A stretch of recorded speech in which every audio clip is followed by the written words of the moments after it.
For more, we're joined by New Zealand's ambassador to France, Jane Coombs. Thank you for being with us. Thank you for having me tonight. And from Cork in Ireland, we're also joined by Yan St Pierre, counter-terrorism consultant at MOSECON, the Modern Security Consulting Group. Thank you for being with us. All right. First of all, condolences. Indeed, what's your day been like? Everybody, because of the time difference here, we all woke up to this horrible news. Well, thank you very much, first of all, for your condolences. And it has indeed been a very difficult day. As our Prime Minister has said, this is one of New Zealand's darkest days ever. I myself woke to the news actually about 4 o'clock in the morning, Paris time. So it has been a day trying to understand what is happening. It's been a day of mourning. It's been a day of receiving the beautiful outpouring of support that we have felt here in France. And thank you for giving me this opportunity to speak here on French television tonight, because this is a country that has itself suffered terrible attacks on its soil. And as I speak to you tonight, I am extremely conscious of that, and therefore particularly touched by the outpouring of support that we have received today.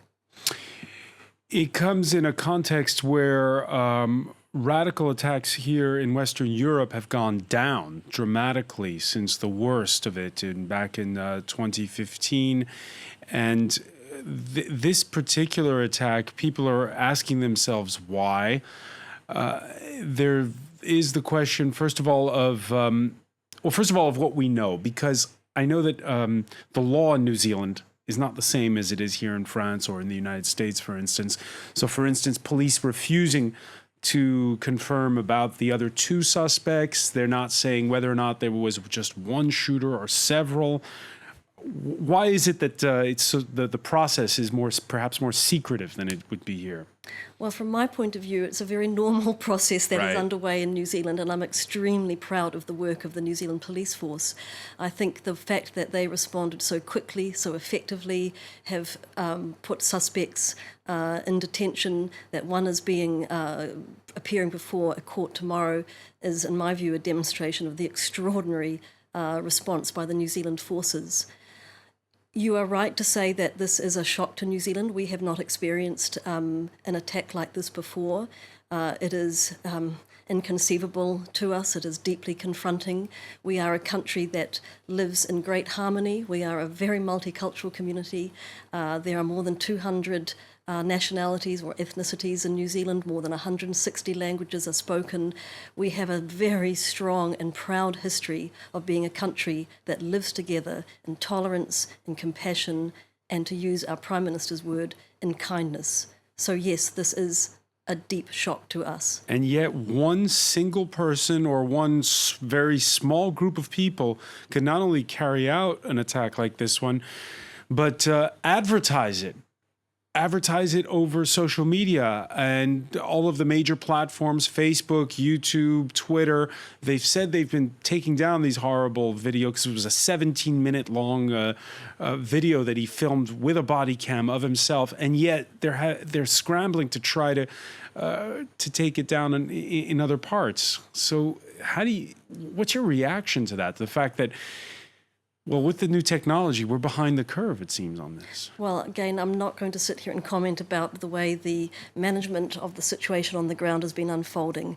As I say, I think we have responded extremely promptly. You are right that social media poses new challenges. We have been very quick at asking any networks who are aware of these egregious videos being shown to do what they can to stop that, and I'm very grateful that so many have. That's really all I can say to that. Stay with us, because I want to turn to Yan St Pierre at this point. Yan, what do you make of the response? The police, as the ambassador said, very quick to respond on the scene, but worldwide, it seems as though the policing doesn't just involve New Zealand in this case. No, it doesn't, and that begins with the fact that the far-right extremist violence hasn't been taken seriously for a very long time. If you take Great Britain, MI5 only last summer decided that the threat was high enough for it to become part of its mandate. If you take Germany, only in October was it considered dangerous enough for more resources to be invested. So this oversight for a long time creates a situation where we've become very vulnerable to this type of violence. And unfortunately, there were other preceding attacks or precedents for this. Quebec City in 2017, of course, Norway in 2011. There were already signs for this. And what we've seen today, that despite our capacities, the way we manage those resources creates vulnerabilities. And unfortunately, the New Zealanders have borne the brunt of this. New Zealanders have borne the brunt of it, and you were saying the attack of 2017 in Quebec. At that particular point in time, what should have been done?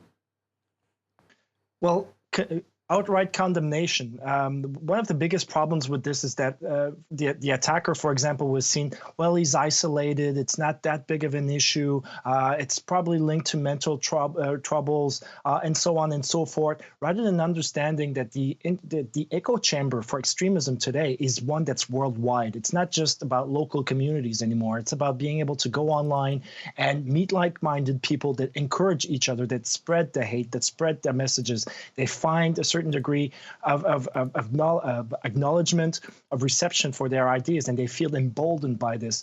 And by refusing to acknowledge that we live in this type of era, we open the door for incidents like yesterday in New Zealand. And this is where it needs to begin. It needs for an outright proper condemnation, immediately followed by a policy that is accurate and matches those words. Yeah, the echo chamber, and then this ability to advertise over social media. Yan St Pierre, should applications like Facebook Live purely and simply be banned?